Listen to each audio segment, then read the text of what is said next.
La tendencia de alza en los precios, en algunos casos más pronunciada que en otros, se debe a que los gobiernos, a través del Banco Central, emiten constantemente nuevas cantidades de dinero sin respaldo en el ahorro real de las personas.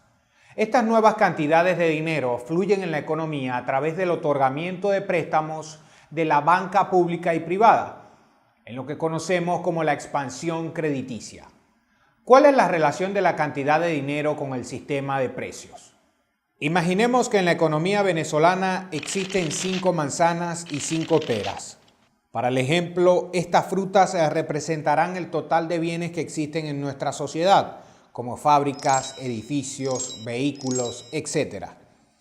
El valor individual expresado en términos monetarios de las manzanas es de 1 bolívar, mientras que el de las peras es de 2 bolívares.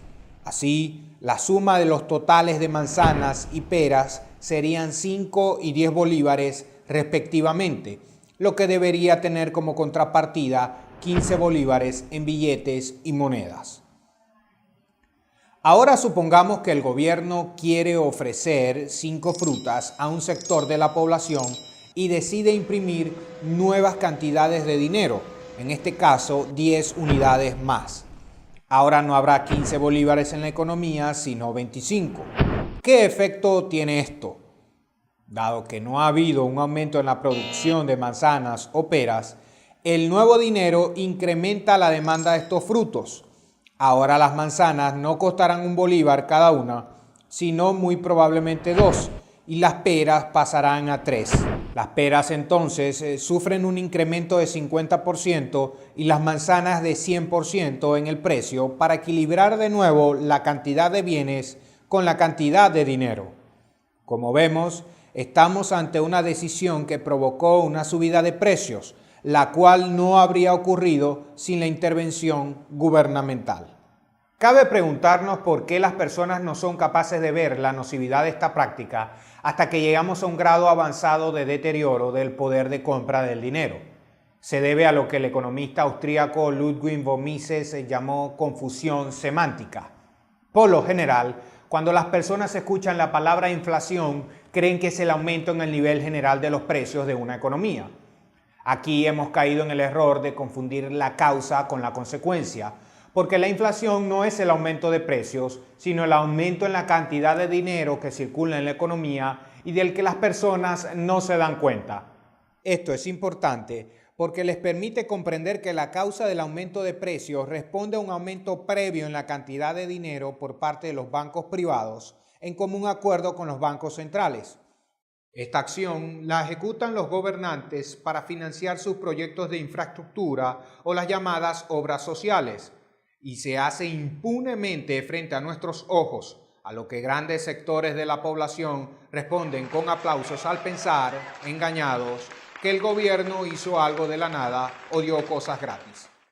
Pero no hay nada gratis en economía. Todo gasto social se financia con impuestos, con endeudamiento de los gobiernos o con nuevas impresiones de dinero, lo que provocará un alza posterior en los precios de los bienes y servicios. Pero los gobernantes prefieren recurrir a la inflación en vez de un aumento de impuestos o de la deuda pública porque los efectos de la inflación pasan desapercibidos para la población hasta que la subida de precios se hace muy notoria. Mientras el incremento de impuestos o de la deuda pública es algo que deben anunciar frontalmente y que saben que generará rechazo en los ciudadanos cuando estos vean que detraerán de su bolsillo el dinero para construir quién sabe qué cosa. Venezuela requiere una reforma urgente en el sistema financiero o de lo contrario seguiremos expuestos a la destrucción de nuestra moneda, lo que afecta sobre todo a los más pobres. ¿Por qué? Porque los nuevos créditos no se dirigen a las personas con menos ingresos, sino a los empresarios ya establecidos. Esto se debe a que los banqueros prestan más a quienes poseen activos que puedan respaldar los créditos, y estas personas, al contar ahora con más dinero, demandarán más bienes, lo que presionará aún más el alza en los precios. Y lo lamentable de todo esto es que el resto de la población, al no ver los efectos de la expansión crediticia sino hasta que los precios de los bienes ya han subido drásticamente, solicitará al gobierno un incremento salarial, que irónicamente incidirá aún más en la subida de los precios porque será financiado con una nueva impresión de dinero. Pero como los trabajadores serán los últimos en recibir las nuevas cantidades que se han emitido, siempre saldrán más perjudicados. La solución, por tanto, no es incrementar los salarios mínimos. Si queremos ayudar verdaderamente a los más necesitados, debemos exigir el cierre inmediato del Banco Central y la prohibición de la expansión crediticia por parte de los bancos privados. Esto protegerá el valor de nuestras monedas e incrementará el ahorro que servirá para aumentar la inversión e impulsar el verdadero crecimiento económico. Para Verdad en Acción, Heraclio Rivera.